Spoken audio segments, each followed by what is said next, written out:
كتير بنحتار في حاجة تكون سريعة وتتقدم جنب القهوة. النهاردة هعمل لكم حلوى السميد سهلة وسريعة جدا. كل اللي هنحتاجه كوباية سميد، كوباية حليب مجفف، ويلا نبتدي. الأول في طاسة ما بتلزقش هحط السميد بدون إضافة أي مادة دهنية، وهفضل أقلبه بالراحة لحد ما يتحمص ولونه يغمق شوية.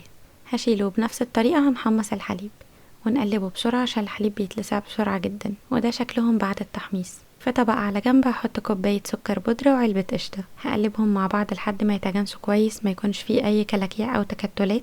ودلوقتي هضيف لهم السميد والحليب، هقلبهم مع بعض كويس وكده جاهزين. انتوا هتحسوها بتلزق شوية، هي كده تمام. انا استخدمت صينية كب كيك، ولازم نكون حاطين فيها ورق زبدة او الورق بتاع الكب كيكس ده او البديل بتاعه قوالب السيليكون. هحط شوية من الخليط في كل عين، مش هملاها على الاخر، وهضغطها بالمعلقة كويس. والطبقة التانية هي اي نوع شوكولاتة متاح عندكم، هنسيحه الاول في الميكروويف او في حمام مية سخنة.